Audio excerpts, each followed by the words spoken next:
আসসালামু আলাইকুম দর্শক, আজকে কথা বলবো কানাডা সম্পর্কে। বর্তমানে কানাডার ভিসা রেশিও কেমন বা কানাডার বর্তমানে অবস্থা কেমন, সব মিলিয়ে আজকে পুরো ভিডিও জুড়ে আলোচনা করব কানাডার ব্যাপারে। যারা অপেক্ষা করতেছেন কানাডার ভিসা জমা দেবেন তাদের জন্য ভিডিওটা খুবই গুরুত্বপূর্ণ। তো যারা আমার চ্যানেলটা এখনও সাবস্ক্রাইব করেননি তাদেরকে অনুরোধ করব আমার চ্যানেলটা সাবস্ক্রাইব করে যাবেন। যারা করেছেন তাদেরকে অসংখ্য অসংখ্য ধন্যবাদ।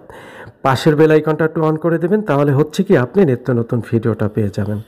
চলুন দর্শক, আমরা মূল আলোচনায় চলে যাচ্ছি। আজকের মূল আলোচনা হচ্ছে কানাডার ভিসা নিয়ে। কানাডার বর্তমান অবস্থা কেমন, কানাডার ভিসা রেশিওটা কেমন, এই সময়কালে আপনি ভিসা জমা দিলে পাবেন কি না, এটা অনেক দর্শকই আমার কাছে জানতে চেয়েছিলেন বা যারা অপেক্ষায় আছেন। আমি এক কথায় বলবো, বর্তমান অবস্থা ভালো না।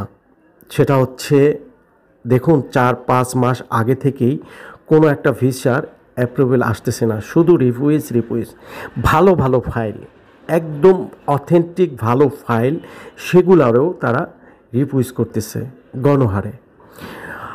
8 থেকে 10টা দেশও ভিজিট ছিল এবং ট্রানজিশনও ভালো ছিল, তারপরও তাকে রিজেক্ট করেছেন। কোনো অর্থ নেই, কোনো মানে নেই, কোনো যৌক্তিকতা নেই, তারপরও রিজেক্ট করছে। এটা হয়তো বা তাদের দেশের পলিসি হিসাবে, রাষ্ট্রীয় পলিসি হিসাবে তারা হয়তো বা এই মুহূর্তে ভিসাটা দিতে পারতেছে না, বা ভিসা দেওয়ার কোনো রকমের তাদের কাছে গ্রিন সিগন্যাল নাই। গভর্নমেন্টের উপরে ডিপেন্ড করেই কিন্তু ভিসা রেশিওটা বেড়ে যায়। যে সময় গভর্নমেন্ট আসে তার চিন্তাধারার উপরেই হচ্ছে একটা দেশের ভিসা রেশিওটা ভালো থাকে। কোনো গভর্নমেন্ট হচ্ছে চিন্তাধারা থাকে যে এই দেশে ভিজিটররা আসলে এই দেশে খরচ করবে, এই দেশেরই লাভ হবে। কোনো গভর্নমেন্ট হচ্ছে চিন্তা করে এই দেশে এসে হয়তো বা সে যাবে না, তাহলে এই দেশেরই প্রবলেম হবে, এটা মাথায় নিয়েই কিন্তু কাজ করে।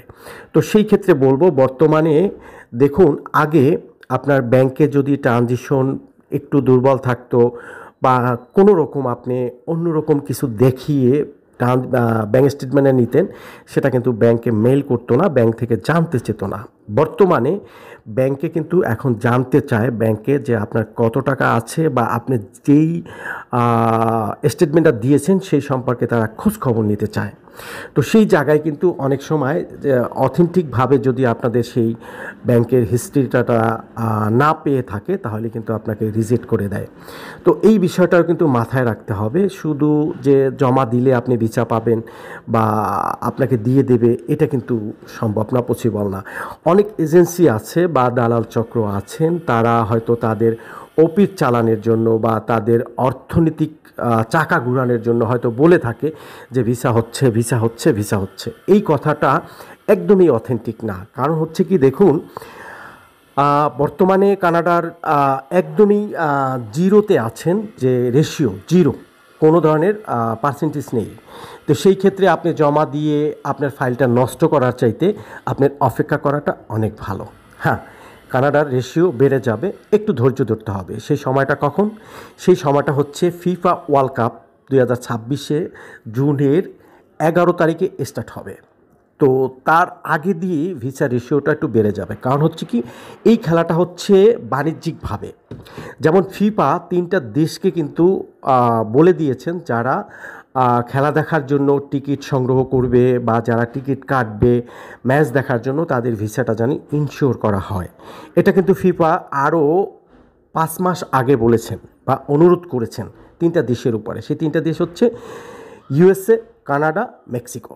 তো সেই ক্ষেত্রে বলবো যে আপনারা যারা কানাডাতে যাওয়ার ইচ্ছা আছে, আগ্রহ আছে, ঘুরতে যাবেন, বেড়াতে যাবেন, যে যার উদ্দেশ্যই থাকুক না কেন, বিষয়টা হচ্ছে আপনার কানাডা যাওয়া।